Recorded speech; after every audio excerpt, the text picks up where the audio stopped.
En Radio 5 Cádiz se ha escrito un libro.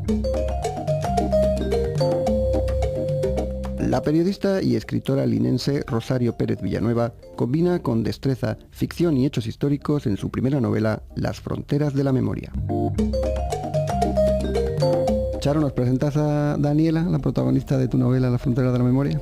Bueno, pues Daniela es una periodista en crisis personal y laboral. Bien. Sí, como sí. tantas. Es algo que me suena además, Sí. o sea que, bueno, pues digamos que es un personaje al que le ocurre un cataclismo tanto en lo laboral como en lo personal. Y se ve obligada a regresar a Algeciras, su tierra natal, la cual tenía un poco abandonada, para hacerse cargo de una situación familiar complicada, que tiene que ver con su abuela, que es el otro gran personaje de la novela, su abuela Vicenta, que está ingresada en un geriátrico y está enferma de Alzheimer. Y bueno, pues en este reencuentro de Daniela con su tierra y con su abuela, pues se tropieza con una intriga, que la pilla ociosa además, y que no puede evitar que ella empiece a hacerse un montón de preguntas sobre la historia de su familia. A partir de lo que le puede contar su abuela, que como tú me dices, no sé yo si sus recuerdos eran del todo fiables, ¿no? Claro, es que en la novela, las fronteras que aparecen en la novela son varias. Sí. Una de ellas es la frontera entre lo que se recuerda y lo que se fabula, entre lo real y lo imaginado. Y el Alzheimer, que es una enfermedad mucho más cruda y mucho más cruel para la familia, sobre todo, aparte de para el enfermo, de lo que aparece en la novela, a mí me sirve también como licencia narrativa para que en ningún momento ni la propia protagonista ni el lector, cuando se sumerge en la historia, sepa dónde está la línea difusa entre lo real y lo fabulado.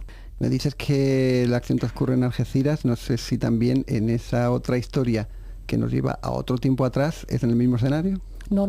La abuela, aunque está ingresada en un geriátrico en Algeciras, la abuela pasó su infancia y su juventud en la línea, entre la línea y Gibraltar, y esa es la otra gran frontera que aparece en la novela, la frontera entre Gibraltar y España, que en un momento dado es una barrera que rompe familias, que rompe relaciones, pero que también se convierte, en este caso en los sucesos que dieron lugar a la Guerra Civil Española, pues se convierte en una puerta de escape para muchas personas, como le ocurre a uno de los personajes.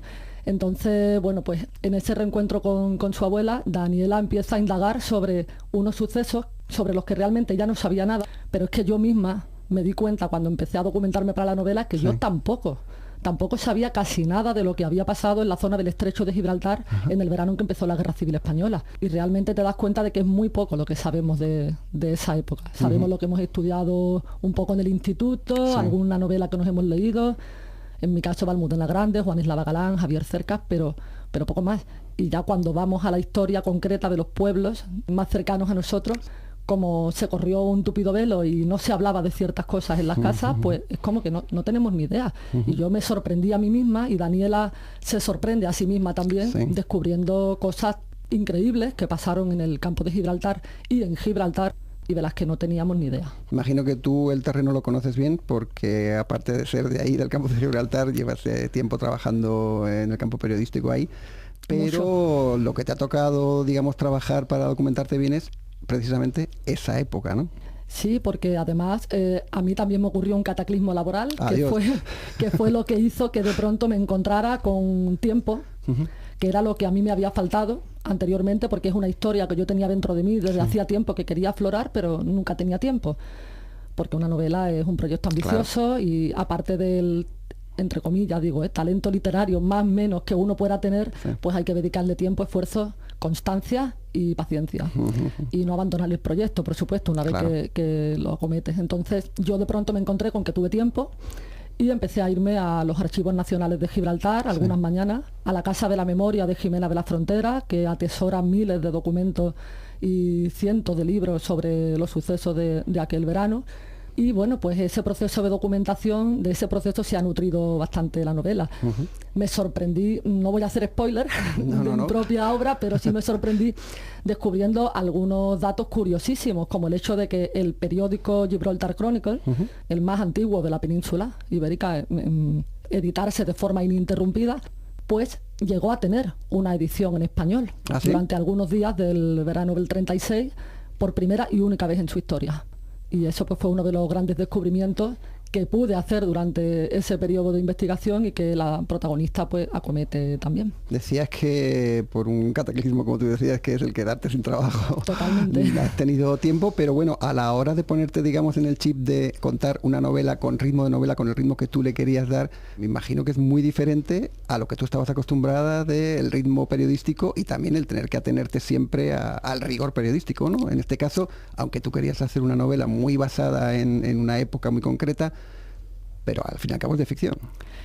Es cierto que a los escritores, periodistas, el oficio nos condiciona mucho. Sí. A mí me ocurrió. O sea, porque por un lado yo me sentía como muy en la obligación de ser absolutamente fiel a los hechos. Y claro, tenía que recordarme a mí misma todo el tiempo, oye, esto es una novela, claro, relájate, o sea, es ficción. Es verdad que los hechos históricos que ocurren sí están fielmente documentados y sacados de la realidad. Pero luego hay una parte de fabulación que el escritor tiene que permitirse cierta libertad y claro, poder inventar. Y eso a los periodistas nos cuesta mucho despegarnos del rigor absolutamente fidedigno a los hechos, a las fechas, a los escenarios concretos. Y es verdad que condiciona. Y luego, por otro lado, dicen que, bueno, algunos escritores han dicho, creo que Gabriel García Márquez lo dijo, que una novela es un reportaje largo. Y es verdad, pero claro, tenemos tanta tendencia a querer contar lo más importante ya, porque además tú lo sabes, en el oficio de periodista el titular es lo primero y en la entradilla tiene que ir lo más importante y en el primer párrafo pues tienen que ir todos los datos, porque ¿y si el lector no sigue leyendo? O ¿y si el periódico te corta la noticia por la mitad? Entonces, claro, en la novela tienes que recordarte todo el tiempo que no tengo prisa, que esto no pasa hasta el capítulo 18. O sea, y darte tú a ti mismo ese ritmo, ir soltando los datos a píldoras poquito a poco para mantener el suspense, para que no desveles tú tus cartas antes de tiempo. Y la verdad es que el oficio de periodista te juega malas pasadas porque te condiciona. A mí por lo menos me ha ocurrido así. Bueno, pues si los lectores quieren saber cuál es el resultado de ese trabajo que ha tenido que hacer Rosario Pérez Villanueva, lo que pueden hacer es leer esta novela, Las fronteras de la memoria. Muchas gracias, Charo, por esta visita. Pues muchas gracias a ti por haberme invitado a tu programa.